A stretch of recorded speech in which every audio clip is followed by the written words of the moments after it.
In the Vatican today, Trump and Zelensky had what we used to call in Texas a come to Jesus moment, or at least that's certainly the way it appears. This image you may have seen, it's been all over the place now, where on the sidelines, on the margins of the Pope's funeral, you had President Trump and Zelensky meet for the first time since that disastrous February encounter in the White House in the Oval Office, where the two got into a shouting match along with the vice president.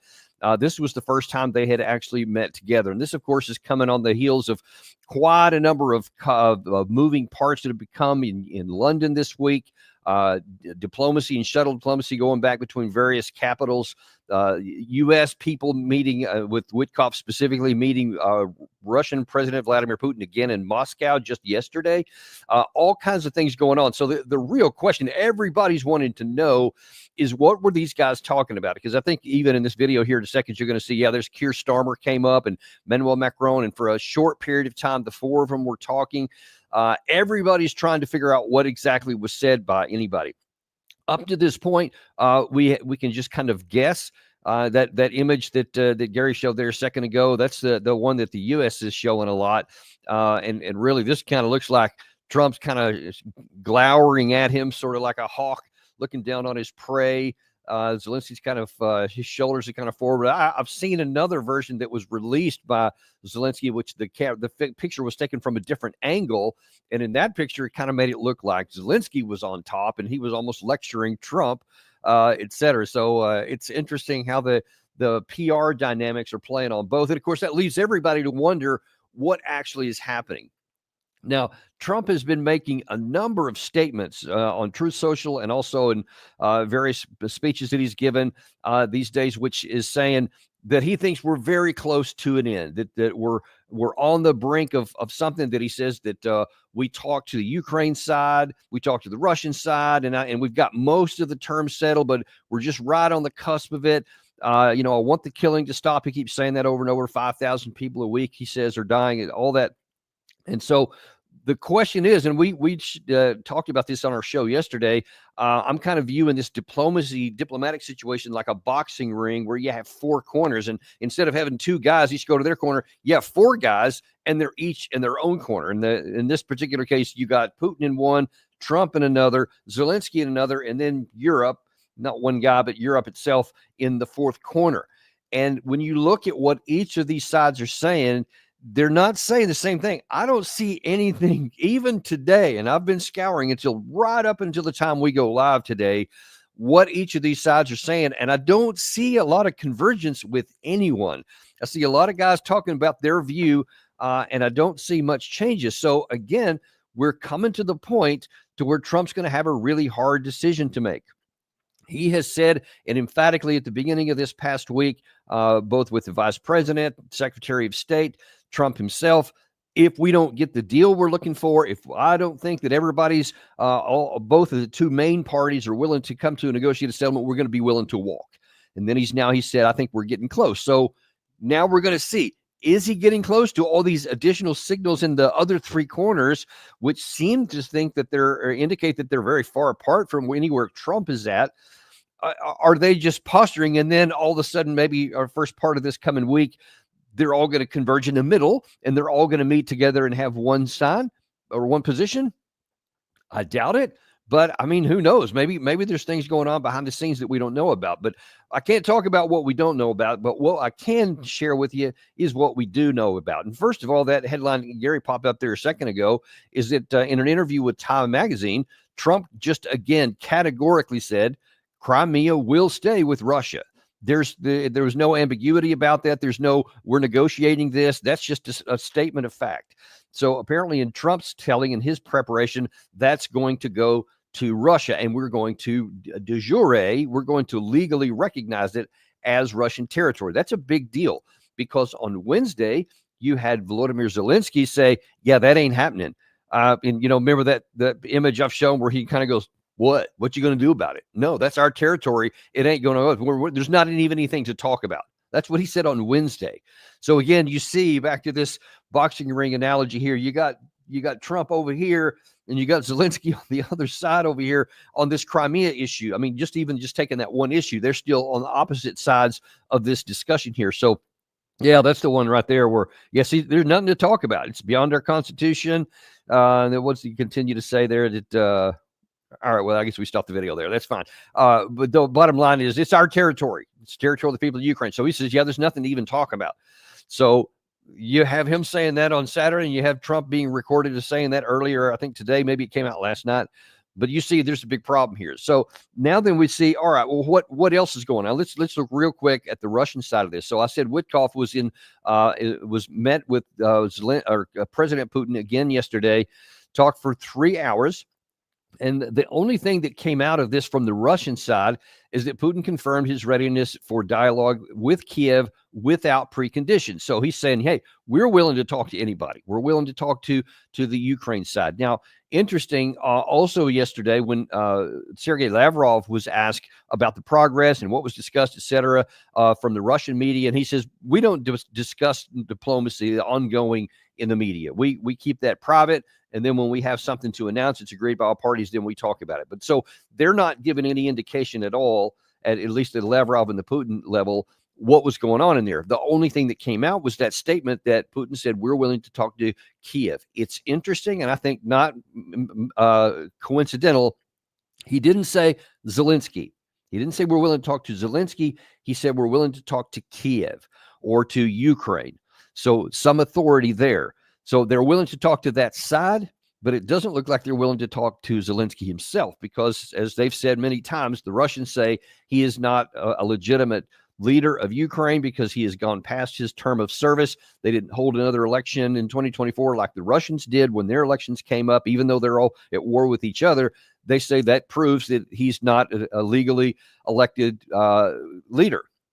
And their issue is, what if we negotiate with him and then subsequently maybe some other leader that comes in after him says, well, that was signed by somebody who had exceeded his term of office and he was de facto not really the leader. So we're not bound by that. That's what the Russian side is saying. And of course, the Russians have some really painful experience with the West and agreements. We can go back to the Minsk agreements and all the things that were done with that and how it wasn't really a deal at all, how the West guaranteed it, but they actually weren't really wanting them to abide by it so that they could buy them time, et cetera. So the Russians are not saying, yeah, we're not going down that path again. That's not a good sign for our side. Let me just tell you, for the side of the West, for the side of Ukraine, for the United States, that the erosion of trust is so bad on the Russian side, it's going to take a lot to get them to agree to something in anything that they have to take somebody at their word for it. And when it comes to the terms and where Russia's willing to go and what they're willing to agree to, especially because of that big power imbalance I keep talking about all the time, they're in a position to where they can demand a lot and they don't have to concede much. And I think we're going to see that playing out here. I want to put here, this is what President Trump himself put out on Truth Social just prior to that meeting that we had here. He said, I just landed in Rome, a good day of talks and meetings with Russia and Ukraine. They are very close to a deal, and the two sides should now meet at a very high level and finish this off. I think that's in reference to the Witkoff meeting where he got Russia to publicly admit that or concede that they're willing to talk to Ukraine. I think that's exactly why he wrote that part.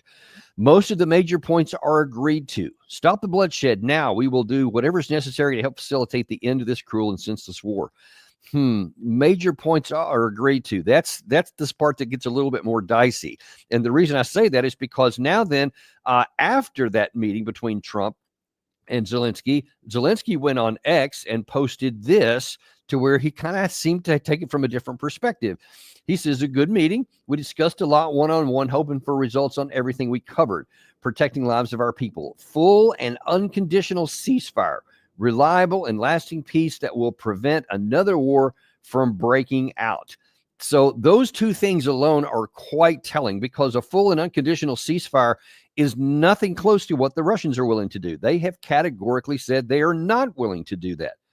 So if you have Zelensky coming out of that meeting, that very symbolic and important meeting, he says, saying, yeah, we talked about it, a full and unconditional ceasefire. And you see that the Russian side and their side of the ring are saying, yeah, that ain't happening. And then, of course, the second one, but maybe even bigger, a reliable and lasting peace that will prevent another war from breaking out. Now, from the Ukraine side, he's unambiguously said, and I think we showed you a video that he made just yesterday, where he wants security guarantees. He still is looking for security guarantees from somebody that's going to say, yes, we're going to be able to provide our own security with guarantees from outside sources. And that means we're going to have a robust military. He still wants the possibility of NATO. And listen, I'll tell you, the New York Times reported something else, which I don't know that they realized the significance negatively of what they reported. But what came out is that behind the scenes, American negotiators, or maybe it's European negotiators, are telling the Ukraine side, hey, don't worry about this whole no NATO thing, because that's only going to be applied as long as Trump's in office. A new administration may come in next time, maybe a Democrat. Perhaps they'll have a different perspective. That new president won't be bound to whatever Trump agrees to here. Now, in domestic politics, that plays well.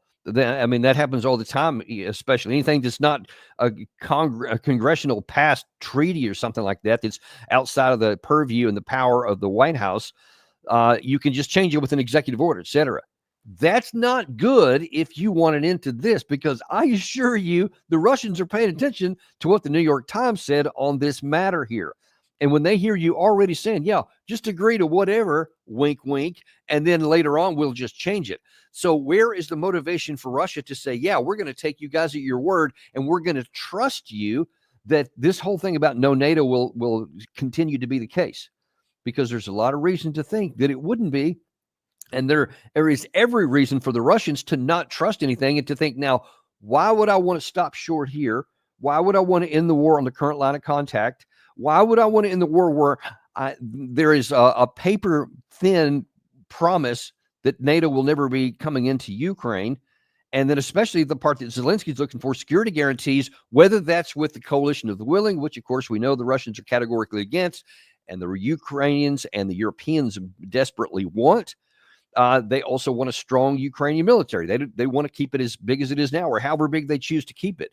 Russia's saying demilitarize. One Russian, I guess he was a member of the Duma in December of last year, said that number is probably somewhere around 85,000. They currently have about 10 times that many right now. Depends on what day of the week it is, but somewhere between 700,000 and 800,000. And according to the Russian side, if we're close to all the deals in agreement, that means there's going to be a demilitarization. The other issue that's not even been addressed in any of these, certainly from the West, is the denazification. And we had the Russian deputy UN ambassador on our show yesterday. And of course, I point blank asked him that question about what does denazification mean? Now, I've subsequently got even more definition of that from other Russian sources. And they say it's not just Zelensky gone, that you have to elect somebody else. But there are many leaders at various levels. There's military components. To the Russians, it's a very expansive and painful requirement that the Ukraine side get rid of everybody. Their point and their ultimate definition is, we want to make sure militarily and categorically, politically, mentally, that the Ukraine side will no longer pose a threat to either Russia or the Russian-speaking population, even within their own country.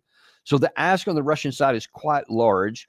And so far, I haven't seen anybody on the West or the United States, or Ukraine, or Europe even come close to addressing those things. So it doesn't really seem like that we're almost there, and that we're at the, just a little bit of gap going between we need to sign this off. So that's there. You see U.S., Europe. You see the U.S., Ukraine, and the Russian side. Europe is also still far away. Here's there was 7 parliaments. So there was a group of 7 parliamentarians from several countries that published something that came out today. It says, negotiating with war criminal Putin is futile, of European officials calling Trump to stop appeasing aggressor. According to this statement, which was chairs of the relevant parliamentary committees of Ukraine, Czech Republic, France, Estonia, Lithuania, Latvia, and the UK. And in this statement, they said, we, the chairs of the foreign affairs committees of European countries, call upon President Trump and U.S. Congress to demonstrate true leadership in confronting the global threat posed by the Russia as an aggressor state. We urge an end to the policy of appeasement and call for a united, resolute stance against Russian terrorist regime. We strongly call against yielding to blackmail and deception. And then it went on talking about, this is, again, I tell you this all the time, to those in Europe, every year is 1938. Every opponent is always Hitler, etc. And so they're showing that they have not changed at all. Now into the fourth year of war, they are still on the same fictional sheet of music, where they think that there are choices that can be made by the West, where they think that with just a little more pressure, with just a little more ammunition, with just a little more support, we'll flip the script, we'll change the tide and go against Russia, even though they have no mental construct of what that would actually look like. But they still think that there's a choice that Trump can make, that he can just choose to put pressure on Putin, and that Putin would submit and succumb to that pressure. And that to appease him means that there's a choice to be made. Like, no, you can either just give Putin what he's asking for, or you can go to war with him. That's what the bottom line is. They're not thinking this through, because that is the ramifications of what they're even suggesting. Trump, of course, would mock that if he even gave it the time of day. He won't even consider doing that, because he knows it's futile and it's pointless. It's ironic that they use the term it's futile to negotiate with Putin. It's futile to try and push him into a different direction, because you've tried it. You've done everything in your power. Now into the fourth year of war, well into the fourth year of war, and all of it failed utterly. And of course, the biggest issue of all is that there's no manpower in Ukraine, because you've killed off everybody with your policies and your abject refusal to take all the diplomatic off-ramps that have been offered up to this point. But that doesn't keep them from going in that point. Now, there's some other developments that have happened just in the last 12 hours, which on the one hand might seem to be secondary, but I think weigh very, very heavily in where this is going to go and what kind of negotiations we can expect, if any at all. And one of the biggest ones that the Russians announced formally this morning, that they have retaken the entirety of the Kursk Oblast, and at least the last of the village. There's now a couple of literal fields in between them and the border, and maybe there's not even any Ukrainians left there at all. But earlier this morning, General of the Russian General Staff, Gerasimov, addressed Putin and said this.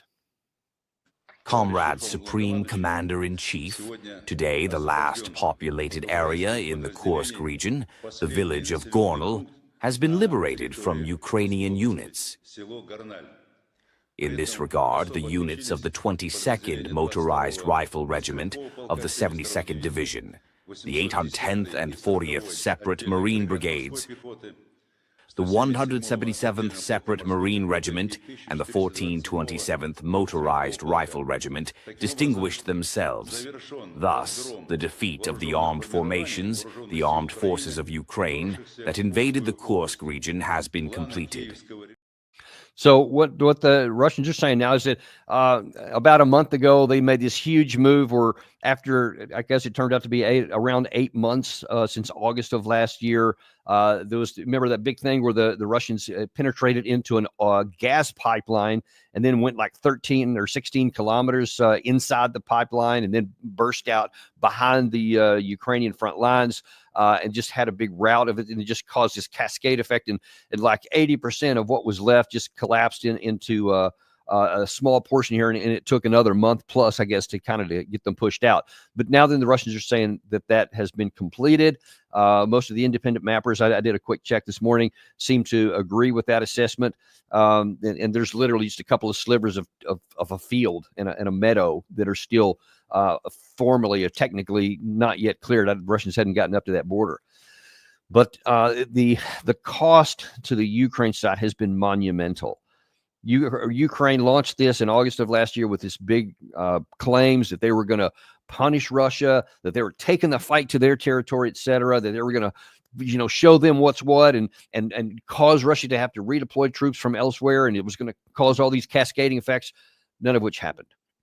And in fact, what did happen was that the Ukraine side, because of its foolish tactical and operational decisions, sacrificed the lives, at least according to the Russian side, of 76,000 killed and wounded of their troops. And there were thousands of total vehicles, combat vehicles, armored vehicles altogether, an enormous loss. Many of these were units that had been trained by NATO countries. Many of these guys were some of their most effective fighters. And to keep this whole thing throughout this whole 8-month plus operation, they continued to send in reserves after reserves and reinforcements and logistics and ammunition, all these things that were desperately needed elsewhere. They just threw them into something that I talked about at the opening salvo. It had no chance of success, and it played out exactly that way. Not because I'm any kind of a brilliant strategist, but because I can read a map and I can read a balance of power. I can read a spreadsheet. Anyone who can do those two elementary things, like maybe a private or a sergeant in the army, even a lieutenant could get this one, is that it was going to be pointless. There was no chance that after 3 years of war that you were going to launch an offensive into Russia when you didn't even have the capacity to stop the defensive onslaught that you were trying to defend against in your own country. So it was always going to be foolish. And now then, that whole debacle has been laid bare. All of the claims that Zelensky made, all the promises that he made, all the things that he told people to continue fighting were all in vain. All of them have been killed, captured, or had to be withdrawn back into the Ukraine side. But now here's the problem, and this is where it starts to impact on these negotiations right now, because General Gerasimov continued on saying that, and oh, by the way, our objective, not just to come back to the border. In accordance with your instructions, the creation of a security zone in the border areas of the Sumy region of Ukraine continues. 4 settlements have been liberated. The total area of the controlled territory is more than 90 square kilometers. In addition, in the Belgorod region, units of the Savor Group have completed the destruction of Ukrainian sabotage groups in the area of the settlement of Popovka. So this is continuing on, and you heard him say in there, this is, you may also recall a month or so ago when Putin famously went to the front to meet with General Gerasimov. He was wearing his camouflage uniform for the first time in the war that we had seen anyway in the United States. He has said, yeah, in accordance with what you said there, we have continued to move into Sumy. Let me show you a map real quick. This is the area we're here. So this is the last village that was I'm sorry, this Gomal here. This is the last village that was cleared last night. So it was the last one. So now then you have just a couple of meadows and a couple of forest belts here that are still left to reset here. But then you look up a little bit north here. This is Ukrainian territory. This is stuff that Russia has taken here. And you see all these are contested areas. This is something that's firmly in Russian control. And all these kind of gray areas here are where the current fight is. So it's all heading south, all pushing toward the city of Sumy itself, which is down here. So you see that the Russians continue to push down here. They're not going to stop here. And he also mentioned in the Belgorod area, he said that we're continuing to push forward there. You may recall that there was a demonstration into the Belgorod area, also an attack in which made headlines for 2 or 3 days on the Ukraine side, equally foolish. That's also been pushed out. And so the question is, how much further is Russia going to go into Ukraine in this area? And then there's certainly all the areas on the eastern flank as well. So all those things are going to continue on. And the Russian general said, in accordance with what you said, we're going to continue fighting. Now, you can understand already saying that now, why is the Russian side going to suddenly agree to a full and unconditional ceasefire when they have just routed you out of one big painful thing and gotten you pushed out of their territory? They're already, according to him anyway, 90 square kilometers into the Sumy territory. They're continuing to move that forward. Where is the value for the Russian side to stop? Now, that's just what the general reported. Now, Putin's response to that is even more telling.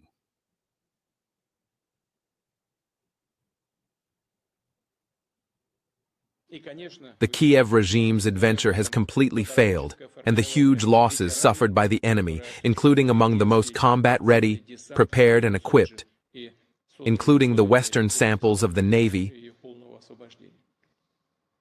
the assault units of the Special Forces, will certainly affect the entire line of combat. The complete defeat of the enemy in the Kursk border creates conditions for further successful actions of our troops and on other important sections of the front, and brings the defeat of the neo-Nazi regime closer. So, point blank, this creates the conditions for the ongoing drive into Ukraine. And the most important thing he said is that last phrase, the defeat of the Nazi regime. So he is not looking to make a deal. He is on the front foot militarily. They show no evidence of taking their foot off the gas pedal to anything. they seem now prepared to push it further. We've been reporting that large groupings of Russian forces in the north, in that area there, have been building up. There was also the announcement overnight in the Russian side of the creation of a new army command in the north. So they've had the group of forces north that have been operating that whole Sumy, Chernihiv area that's in the Kursk area. Well, now then they've created a second front. So they've now divided the headquarters, and you don't create a headquarters unless you also have forces for them to command. And so it appears that they may be getting closer to actually launching that long-feared spring offensive. And if they bring that pressure when there's already weakness, and the Ukraine side is way on their back foot, they don't have enough manpower to even replace losses that we've talked about. They're in the process of trying to now legally capture 18 and 19-year-olds to bring them into this war. Russia sees all that.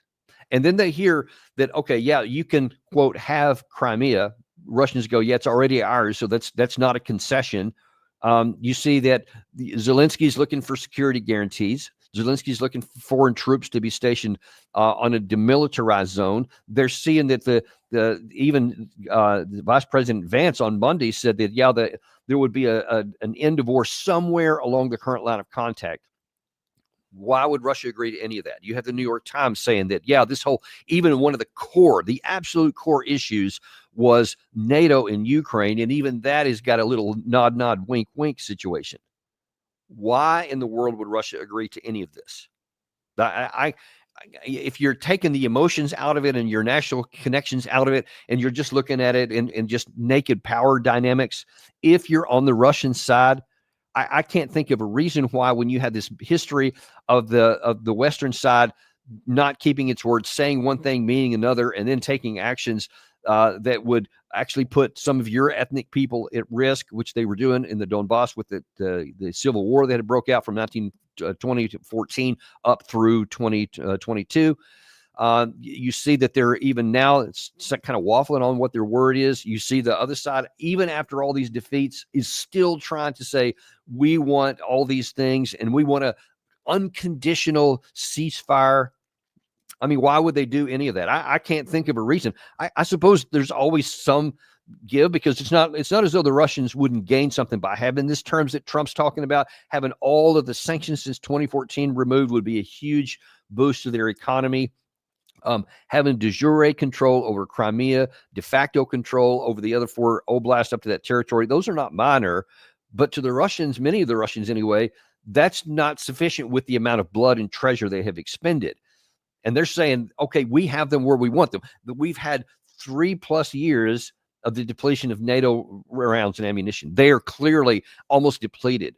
If we take our foot off the gas now and agree to a ceasefire or an end of term negotiations on the current line of contact or anywhere close to it, then all that's going to do is give the other side time to build back up. And they already have some history of exactly that happening during that period from 2015 when the Minsk Accords were signed up until 2022. That's exactly what the Ukraine side did. They built up their forces, they trained them with NATO, et cetera, and all that. And then they made moves that the Russians interpreted anyway, that they were getting ready to take by force the lands where the ethnic Russians were living at the time. Why would you then say, yeah, we're gonna see if this time they'll not do any of those things? I just don't see it. I don't see any reason why they should do that when they have the power to compel further. And I think that Putin is really signaling really strongly there in that last phrase, the defeat of the neo-Nazi or the Nazi regime, as he calls them.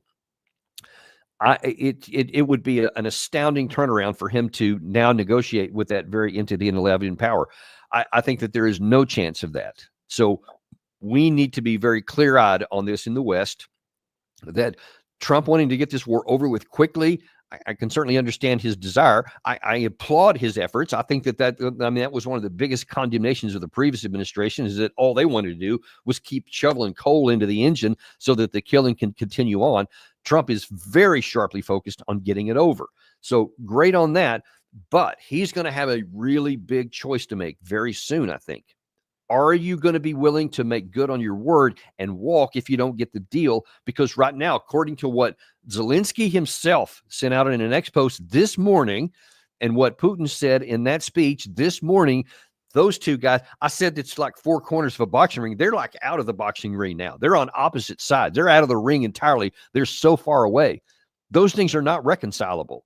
They are completely opposite. So Trump is going to have a really, really big choice to make. Are you going to just make good on your word? Because if he doesn't, what is his alternative? If he doesn't walk away, because I've heard some people suggest may not be the case, what can he do? I mean, he'll then be seen as saying, okay, I told Zelensky, make this deal or we walk. And then Zelensky doesn't make the deal.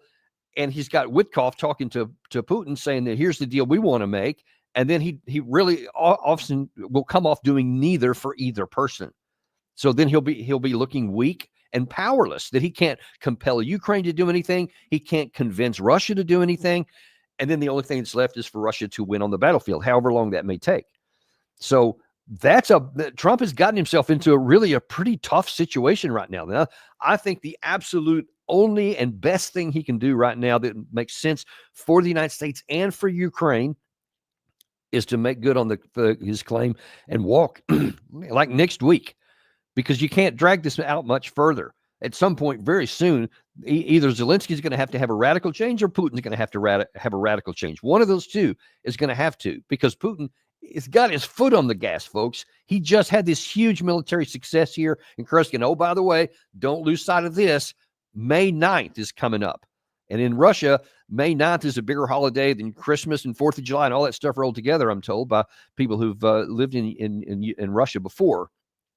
And the last thing that Putin is even going to contemplate on the 80th celebration of the end of World War II after this big victory in Kursk is to say, okay, I'm taking my foot off the gas pedal and we're going to have a negotiated settlement now, because that'll put a bitter taste in the mouths of everyone. They are going to celebrate this victory in the Great Patriotic War, as they call World War II, and they're looking for another one now. And they see these victories on the battlefield, and they see the line continuing to move to the west on the Eastern Front. Nobody's going to be in a mood to be accommodating to anything on the other side of that line of contact. So I think that there's going to be more pressure on Putin to go even further, not to take his foot off the gas. So all of those things together really puts Trump in a no-win situation. Well, that's not entirely true. It's not a no-win situation. He can still proactively take charge and say, I'm going to take this action by walking, and it's on my terms. I get to walk off. If you don't walk, now then you're passive, and it's all on Putin's terms, and that won't play well with Trump. So I think that all in all, the likelihood is that sometime maybe as early as next week, Trump is going to walk. We'll wait and see how it's going to turn out here. That's what we have for you today from Daniel Davis Deep Dive. As always, ask you to like and subscribe. Also, I recommend you go back and looking at our exclusive interview with Russian Ambassador Dmitry Polyansky, which we had on yesterday. You can find it on our site there.